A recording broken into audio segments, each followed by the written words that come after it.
the subscribe button if you don't want me to come at night. Have you ever woken to find your world drastically changed overnight? It's a question that became a chilling reality for the residents of a once vibrant little town known as Serenity Falls. Picture a place where everyone knows everyone, where laughter and life echoed through the streets, the quintessential representation of small-town charm. But that's not the Serenity Falls we're talking about today. Our protagonist, Sheriff Anderson, a man as sturdy as the old oak tree in the town square, was the first to notice the unusual quiet that had started to blanket Serenity Falls. It was as if the town itself was holding its breath, bracing for something unimaginable. The first disappearances were subtle, almost imperceptible. Old Mrs. Jenkins from the bakery, the Johnsons who lived by the creek, and little Billy Thompson, the paper boy, all gone without a trace.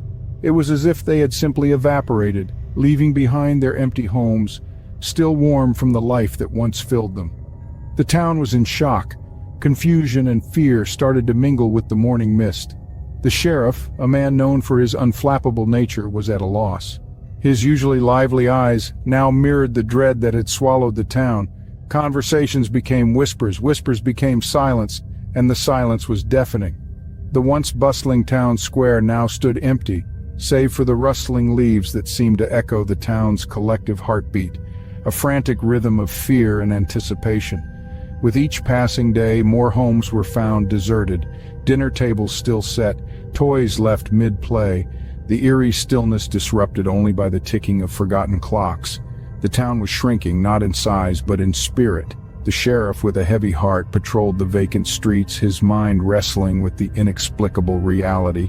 Each desolate home was a grim reminder of the life that once was, and a chilling harbinger of the life that awaited them. Just as the sun began to rise, another home was found empty. Another family vanished. The nights, once filled with laughter and chatter, were now eerily silent. A chilling hush had fallen over the town as the sun dipped below the horizon, a silence so profound it was as if the very air itself held its breath. Our sheriff, a man of grit and determination, found himself unnerved by the quietude.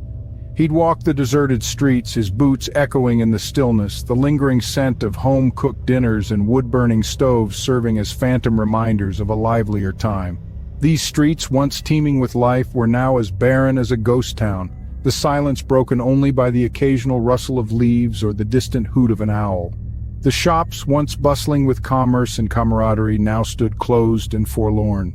The once vibrant school, a hub of learning and laughter, was now an empty shell, its classrooms vacant, its playgrounds untouched. The sheriff would pass these places, his heart heavy with the weight of their emptiness. As the nights grew longer and the silence more oppressive, the sheriff's own fear began to seep into his narrative.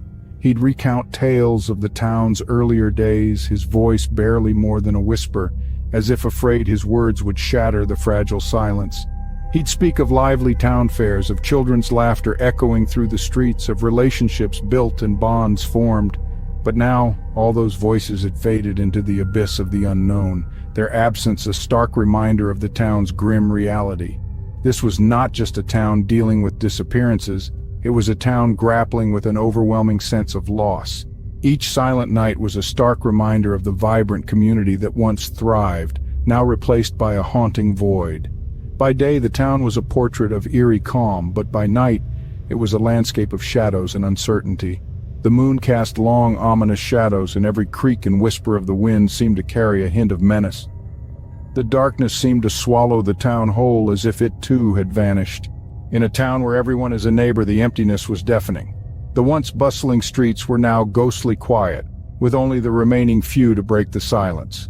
Our sheriff, a man of steel nerves, took it upon himself to rally the townsfolk, to instill a sense of unity amidst the growing dread.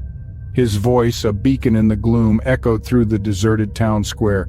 "We are the heart of this town, and we won't let fear tear us apart." His words, though brave, couldn't mask the tremor of anxiety that underlined them. The remaining townsfolk, their numbers dwindling, gathered around him, their faces etched with a shared fear. Rumors swirled around like an ominous wind, each one more terrifying than the last. Stories of shadowy figures lurking in the woods, of strange lights flickering in the night sky, of eerie whispers echoing in the silence. These tales, once dismissed as mere folklore, were now whispered in hushed tones, every word carrying a weight of dread. Yet, amidst the terror, there was a spark of resilience. The remaining few were not ready to succumb to the fear. They banded together, forming a tight-knit community strengthened by their shared ordeal. They kept their spirits high, filling their evenings with shared meals and stories, their laughter a defiant noise against the suffocating silence. The fear was tangible, yes, but so was their determination. Their eyes held a glimmer of hope, a testament to the indomitable human spirit. They were the remaining few, the last bastions of a town swallowed by mystery, and they would not go down without a fight. In the face of the unknown, they clung to each other, their unity their only defense. They braved the silence of the nights and the chill of the unknown, their courage a beacon in the darkness.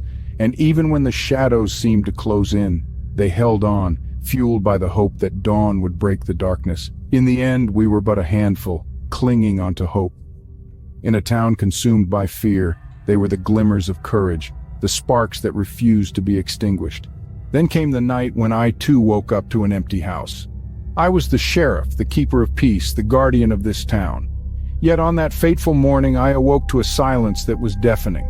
The usual morning bustle, the laughter of children heading to school, the comforting aroma of freshly brewed coffee from the diner was replaced with a void, an eerie nothingness.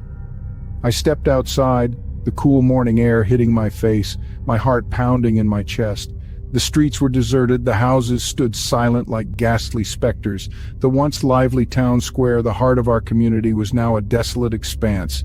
The old clock tower, a testament to our town's history, ticked away in solitude, marking the passage of time in a town that had seemingly stepped out of existence. The realization hit me like a winter chill. I was alone. The townsfolk, my friends, neighbors, all had vanished, leaving behind only shadows and a chilling sense of dread. Each empty house, each deserted street corner echoed the same haunting question: where had they gone? I wandered through the town, my heart gripped with an icy fear. The school was empty, the classrooms silent, the playgrounds deserted. The church stood lonely, its pews vacant, its silence a stark contrast to the usual hymns and prayers. As the day wore on, the reality of my situation began to sink in. I was the last one left, the final resident of a ghost town. The sun set, casting long shadows across the empty streets, the darkness creeping in, swallowing the town whole, and then, as if on cue, I heard it. A distant sound, barely audible, a low hum echoing through the silent town.